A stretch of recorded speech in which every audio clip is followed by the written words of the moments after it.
अक्टूबर में हरियाणा में assembly election है, उसके लिए दो युवाओं ने हाथ मिलाया है।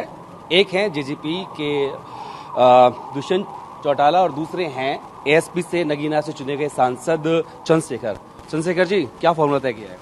देखिए, फॉर्मूला ये तय किया है कि हरियाणा में इस बार एडवोकेट चंद्रशेखर आजाद जैसी वॉइस को असेंबली जाकर कमजोर वर्गों के हितों के लिए संघर्ष करना है। और मेरा ये मानना है, जब जब किसान कमेरों की राजनीति आगे बढ़ी है तो सांप्रदायिकता की, पूंजीवाद की और धर्म के आधार पर जो राजनीति करके लोग कामयाब हैं, उनकी राजनीति को चोट लगी है।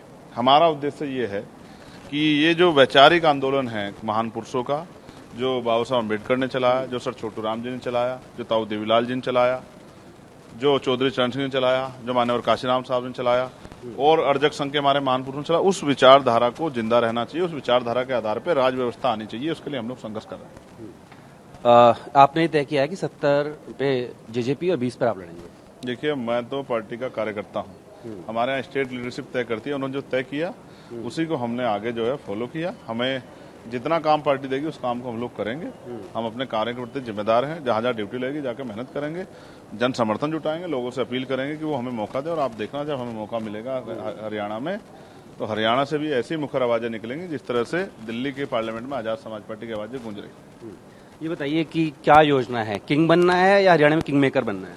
ना हम किंग में भरोसा रखते हैं, ना किंग मेकर में। हम तो लोकतंत्र में जनता के सेवक हैं, सिपाही हैं, जनता की आवाज है। जनता की आवाज बन के जनता की आवाज उठाने का काम है।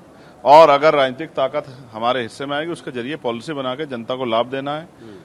जो आज भूखे पेट सो रहा है उसको उस तक रोटी पहुंचानी है, जो बिना छत के सो रहा है उसको पक्की छत पहुंचानी है, जिस पर रोजगार नहीं उस हाथों को रोजगार देना है, जिस महिला को अपमानित करके बेइज्जत किया उसको न्याय दिलाना है, बाकी महिलाओं की सुरक्षा करनी है, उन तक रोजगार पहुंचाना है, लोटल एंट्री, संविदा, ठेकेदारी, आउटसोर्सिंग खत्म करा के पक्की नौकरी देनी है, नौजवान को सुसाइड की तरफ नहीं सशक्त करना है, किसानों को उनकी फसल के दाम दिलाने हैं, मजदूरों को न्यूनतम वेतन दिलाना है, तमाम तरह से महंगाई पे लगाम कसनी है और एक स्वस्थ समाज बने, जातिहीन समाज बने, भाईचारा बने, लोग आगे बढ़े, प्रदेश को कुशलता की तरफ, खुशहाली की तरफ जाए। यही हमारा लक्ष्य है। जाहिर सी बात है, जब हरियाणा में जाएंगे वोटर्स के बीच तो आप सरकार की बुराई करेंगे, एंटी गवर्नमेंसी की बात करेंगे, तो जेजेपी भी उसका हिस्सा रही है। तो मैं किसी की बुराई क्यों करूं?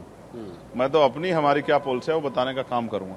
और जो सरकार की बुराई है, जो किसान आंदोलन के समय थी, उनमें महिला पहलवान, उसको उनको जो उजागर भी करना है, जनता के सामने भी रखना है। हम कोई, फिर मैं आपसे कह रहा हूं, चुनावी समझौते इस बात को ध्यान में रख के आगे बढ़ाए जाते हैं कि राजनीतिक शक्ति बने जिसके जरिए भविष्य की योजनाएं बने। भूतकाल में जो जो हुआ है वो हमारे याद है, जिन सरकारों ने किया वो भी हमारे याद है। उन सरकारों को निस्तानाबूद करना भी हमने पहले लाइन से कहा। हमने जब पहली बार हम बैठे, यही तय हुआ कि भारतीय जनता पार्टी किसी भी तरह से भविष्य में भारतीय जनता पार्टी के साथ शामिल नहीं होना है, उनकी मदद नहीं करनी है। ये बात तय करके हमने आंदोलन को आगे बढ़ाया। फिर मैं आपसे कह रहा हूँ, जिसने बुरा किया उसकी आलोचना होगी और फिर ज्यादा समय अपनी पॉलिसी बताने में खर्च करना, ना किसी की आलोचना पर। वो राजनीतिक मूर्ख लोग होते हैं जो अपने 1 घंटे का, मैं सिर्फ 40 मिनट का समय किसी की बुराई करने में खर्च करते हैं। हम 1 मिनट नहीं खर्च करेंगे किसी पे। हम पूरी 59 मिनट और 59 सेकंड को अपनी पॉलिसी बता के लोगों से जन समर्थन, आशीर्वाद लेने के लिए खर्च करें। अच्छा, अगर 19 जैसी स्थिति बनती है जहाँ स्पष्ट बहुमत किसी को भी नहीं था, जेजेपी ने उस वक्त चुना था बीजेपी को, इस वक्त ऐसी कंडीशन आती है तो किसकी तरफ जा सकते हैं? कांग्रेस की तरफ या बीजेपी की तरफ? सब लोग राज कर लिए, अब लोग राज का हम लोगों को तो कहीं को चक्कर में पड़ना है। उनसे समर्थन मांगेंगे अगर पड़ी? हम क्या कह रहे हैं, अब उनको ये तय करना है कि भाजपा को रोकना तो हमारी मदद करें, क्या दिक्कत है? अब आप फिर 19 नहीं है ना, ये 19 में तो भाजपा यहाँ इतनी ताकतवर थी, कोई विपक्ष में बोल भी नहीं पाता था। ये 19 नहीं है ना, लेकिन तब भी ये भी याद रखो, बहुत नहीं मिल। मैं क्या कह रहा हूँ, ये 19 नहीं है। 19 में तो 19 की सरकार में तो दिल्ली, यहाँ संसद में कितने मेंबर ऑफ पार्लियामेंट को बाहर निकाल दिया गया, सस्पेंड कर दिया गया, कानून बन गए ओवर क्रॉस करके। ये 24 है, यहाँ सब लोग सीधे हैं, सबको एक दूसरे की सुननी पड़ती है, आलोचना भी होती है, उसको सहना भी पड़ता है। हर एक आदमी जन भावनाओं का सम्मान करता है और वही मुद्दे जिन पे राजनीति है। 19 में किसने नारा दिया जातीय जनगणना होनी चाहिए, बताइए ना? क्या जो आज का अलायंस है, इंडिया अलायंस, इसने नारा दिया जातीय जनगणना होनी चाहिए? क्या आरक्षण पे बात हुई? क्या सेक्रेटरी कितने हैं, सचिवालय में अधिकारी कितने हैं, यूनिवर्सिटी में कुलपति ने किसने पूछा था क्या? ये 24 है।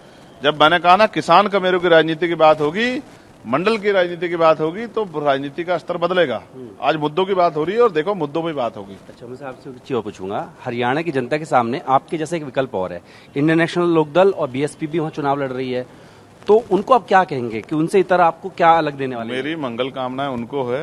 जनता ने जिस तरह का समर्थन उनको उत्तर प्रदेश में दिया, उसी तरह का समर्थन उनको जनता वहां भी देगी। आजाद समाज पार्टी का समय चल रहा है, नौजवानों का समय चल रहा है। आजाद समाज पार्टी भीम आर्मी के नौजवानों में ऊर्जा है, और जिनमें ऊर्जा और जिनके मनों में कुछ कर दिखाने का जज्बा होता है, वही लोग कामयाब होते हैं। हम लोग अपने रास्ते पे चलें और हमें विश्वास है संघर्ष से हमें कामयाबी मिलेगी। यूपी में आपको सफलता मिली, उसके बाद आप हरियाणा जा रहे हैं, आगे क्या? बधाई दो हमें इस बात बधाई दे रहे हैं। आगे आगे भी कोई योजना है? की। हरियाणा के लिए भी बधाई दो। अभी जम्मू कश्मीर में लड़ेंगे? जब देखिए ये पार्टी के फैसले हैं, पार्टी जो फैसला लेगी हम लोग उसका सम्मान करें। मैं आपको बधाई देता हूँ कि मीडिया के साथ ही लगातार हम कमजोर वर्गों की आवाज भी उठाते रहे। आखिरी सवाल, मायावती जी को बधाई देंगे? ठीक है, तो कुल मिलाकर देखिए तो चंद्रशेखर जो हैं वो हरियाणा में चुनाव लड़ने की उन्होंने बात की है और जेजेपी के साथ में गठबंधन किया गया है और ये तय हुआ है कि जेजेपी 90 में से 70 पर और आजाद समाज पार्टी जो है वो 20 पर चुनाव लड़ेगी। प्रिविलेज होगी। राजीव के साथ जितिन भाटी में, दिल्ली।